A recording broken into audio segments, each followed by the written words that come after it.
All right, we've been joined by Chad. Chad, as much as we've talked, I don't want to mispronounce your last name. What is the proper pronunciation of your last name? Lupkeys. Okay, I was gonna massacre it. Thank you. Chad, It's the name out of Hamburg, Germany. So how's everything going tonight, man? pretty good. Just to let everybody know, one of my top issues is healthcare, and my family's going through a bunch of stuff right now. My son is rebuilt because it never grew out properly, so he's in the hospital right now. My wife is staying there, so prayers there would be appreciated, and I know I've got a lot of friends that are really caring. He seems to be doing just fine. Okay.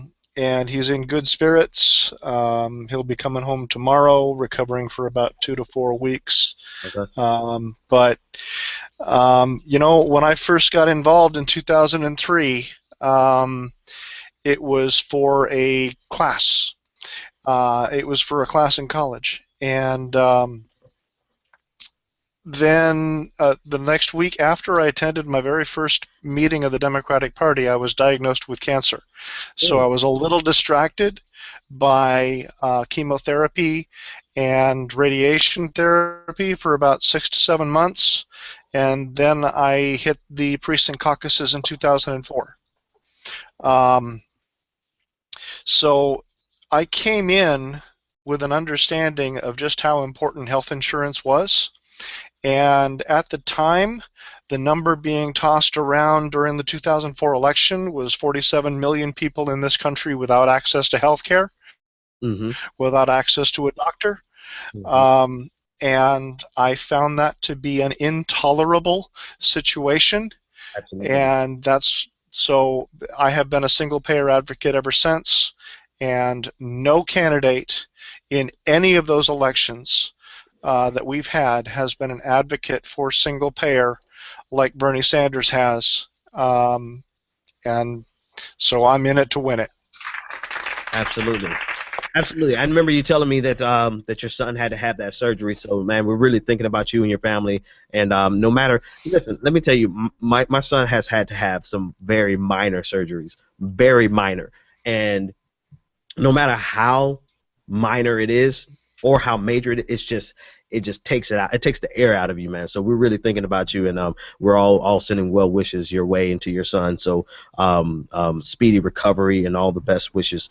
But what you say about healthcare and the fact that single payer really is a solution.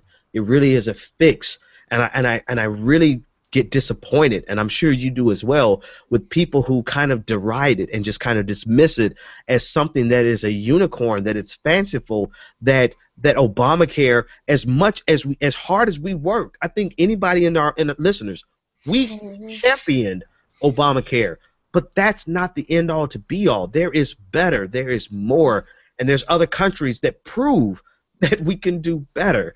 And so when we hear people just dismiss it at this point, it's really disappointing, particularly coming from progressives or ostensible progressives and Democrats. So yeah, and our closest neighbor dealt with this in the 1950s and 60s. Canada was going crazy trying to figure out how to deal with health care.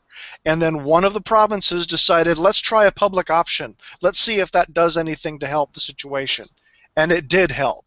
And so a public option was introduced in the other provinces of Canada, and then it passed nationally, and then single payer, basically, let me define single payer. Single payer is taking the for-profit health insurance industry out of the business of being the primary health insurance for the American people, okay? Because that's where they are right now.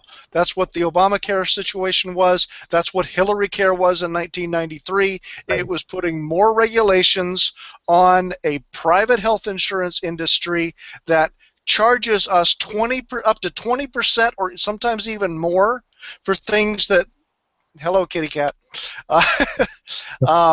for things that Medicare does for a cost of 3%. And wow. I I don't want to eliminate the health insurance companies. I understand they all have jobs, but I don't want to pay 20% of my healthcare dollar going to administrative expenses when it should be less than 3%, which is what it is for Medicare. And the trick on that I want to mention is, you know who actually does the work to manage all of the claims in Medicare? The same healthcare companies. It's Hmm. the same people, but they're under regulation, being told what they will pay their people, extremely regulated. They don't tell anybody about this, because if the American people understood that these companies can make a profit with a 3% cost, the same way they can make a profit with a 20% cost, why would the private health insurance industry still be in business? That Right. pisses me off. Mhm. Great point. And just as a note, quick point, I think it was factcheck.org or some organization was going after the notion of Hillary toting, especially as we got down to South Carolina, that Obamacare was originally Hillary care. That's not technically true. Obamacare is the Not Republican remotely true. It's not counter to Hillary care. When Hillary Yeah. care came up, the Republicans produced their own plan, which was just a private healthcare exchange where the private health insurance company still got essentially everything they wanted, and that's what Obama used. Remember Romney Care? It's what he used to sell Yeah. it during the election. It was like, oh, Romney, how can you disagree with this when this is your plan? Yes, And but it was a piece of the plan that Hillary put yep, forward in 1993. So, hmm and what she did in the hearings that she had, and the working groups that she had, is she said, give me everything and put it on the table and let's talk about it. And one person came up to her at one point and said, okay, let's put single payer on the table. Let's talk about single payer. And her answer back to that person was, give me something real. And you know who that person was? Bernie Sanders. Huh.